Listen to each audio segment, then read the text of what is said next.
Dipotong. Nah, label BI-nya gimana? Ditanya itu. Ditanya gimana ditanya? Nggak masuk di sini. Nggak masuk? Terus buat apa itu? Nggak buat apa-apa sih itu.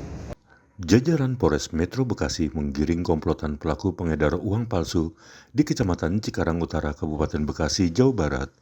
Dengan tangan terborgol, kedua pelaku yang mengenakan masker serta baju oranye tertunduk lesu ketika dihadirkan ke hadapan awak media saat konferensi pers di lobi Mapolrestro Bekasi pada Jumat 5 Desember 2025.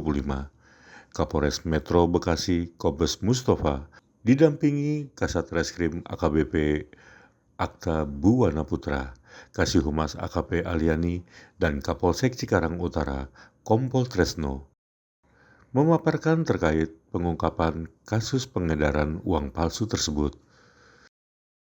Pak Kapolsek Cikarang Utara, Bu Kasih Humas, teman-teman Reskrim Polsek Cikarang Utara dan Polres, yang saya hormati teman-teman media, baik teman-teman media TV, cetak, koran, online yang tidak bisa saya sebutkan satu persatu. Pertama-tama mari kita panjatkan puji syukur Allah SWT, Tuhan yang Maha Kuasa, bahwa siang hari ini kita dipertemukan kembali dalam rangka kegiatan rilis pengungkapan perkara berkaitan dengan peredaran dan pemalsuan mata uang ataupun uang palsu. Jadi waktu dan tempat kejadian tanggal 4 Desember tahun 2025 sekira pukul 08.00 waktu Indonesia Barat. TKP di Kampung Pulau Kecil RT 0101 Desa Simpangan, Kecamatan Cikarang Utara, Kabupaten Bekasi. Tersangka ada dua orang rekan-rekan sekalian. Tersangka atas inisial ES alias ER itu sebagai pengedar atau orang yang mengedarkan uangnya. Kemudian tersangka kedua atas nama DFH alias D adalah orang yang mencetak ataupun membuat uang palsu tersebut. Jadi dua orang tersangka, perannya satu sebagai pengedar dan satu sebagai pembuat uang palsu. Barang bukti yang disita rekan sekalian, yang pertama pecahan uang palsu 100.000 sejumlah 197 lembar atau 19.700.000 rupiah ada di sebelah kiri rekan sekalian. Kemudian pecahan 50.000 jumlah ada 36 lembar atau 1.800.000 rupiah. Kemudian barang bukti yang kedua ada kertas HVS yang didapat Pak Kasreskrim, ada laptop dengan merek tertentu, kemudian tinta, kemudian alat potong kertas, kemudian setrikaan, pita dan stiker. Jadi modus operandinya rekan sekalian memang para pelaku ini mencetak uang, kemudian mengedarkan dengan menggunakan uang tersebut untuk berbelanja di warung-warung. Itu pasal 244 dan 245 KUHP. Jadi saya sampaikan kalau pasal 244 itu bunyinya barang siapa meniru atau memalsu mata uang kertas yang dikeluarkan oleh negara atau bank dengan maksud untuk mengedarkan atau menyuruh diedarkan mata uang atau uang kertas itu sebagai yang tulen atau tidak palsu diancam dengan pidana penjara paling lama 15 tahun. Jadi rekan-rekan bisa melihat bahwa ada dua peran membuat dan peran mengedarkan. Kemudian pasal 245 KUHP, barang siapa dengan sengaja mengedarkan mata uang atau uang kertas yang dikeluarkan oleh negara atau bank sebagai mata uang atau uang kertas yang tulen atau tidak palsu, padahal ditiru atau dipalsu oleh sendirinya, atau waktu diterimanya diketahui bahwa tidak tulen atau palsu, ataupun barang siapa menyimpan atau memasukkan ke Indonesia mata uang dan uang kertas yang demikian dengan maksud mengedarkan sebagai uang tulen dan tidak palsu diancam dengan pidana penjara paling lama 15 tahun. Jadi itu rekan sekalian berkaitan dengan rilis kali ini, berkaitan dengan beredarnya dugaan uang palsu.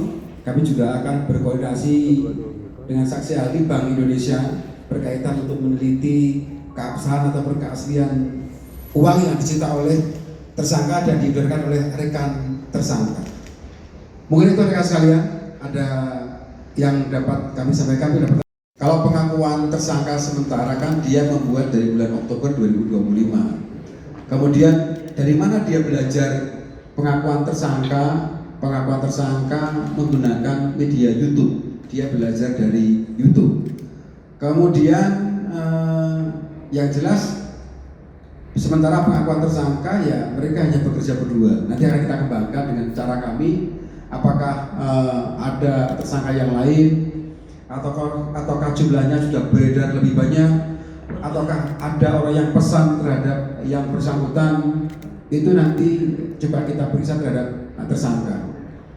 Kenapa kita rilis? Karena kemarin sempat viral di media sosial sebelum banyak pertanyaan, dan kami juga ingin mencari tahu siapa tahu ada masyarakat yang sempat menjadi korban yang bersangkutan.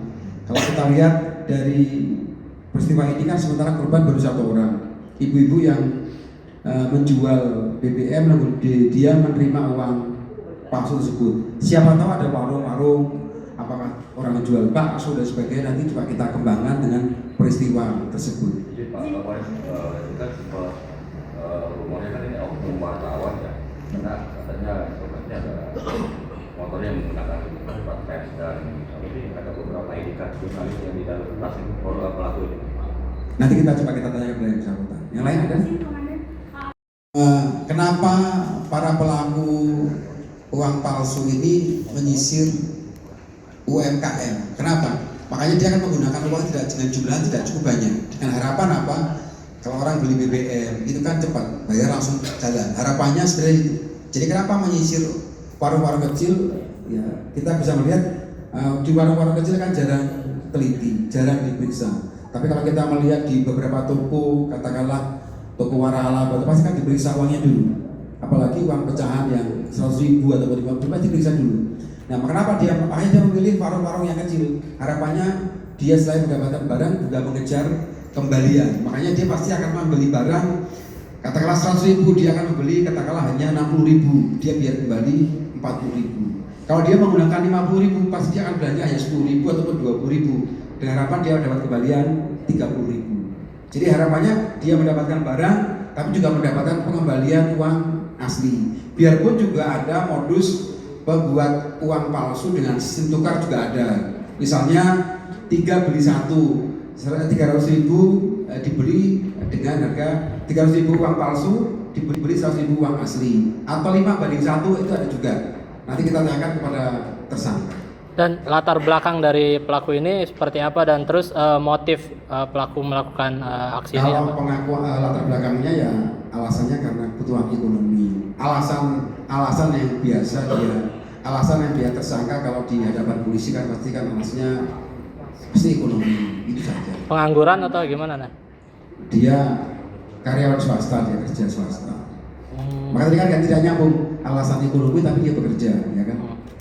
Kecuali dia memang situasinya lain, ini kan dia bekerja. Cukup?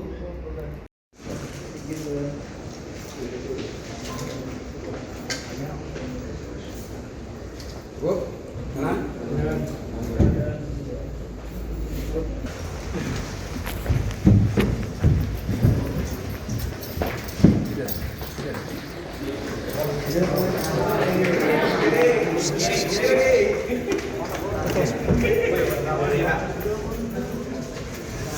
Jangan lupa subscribe ya.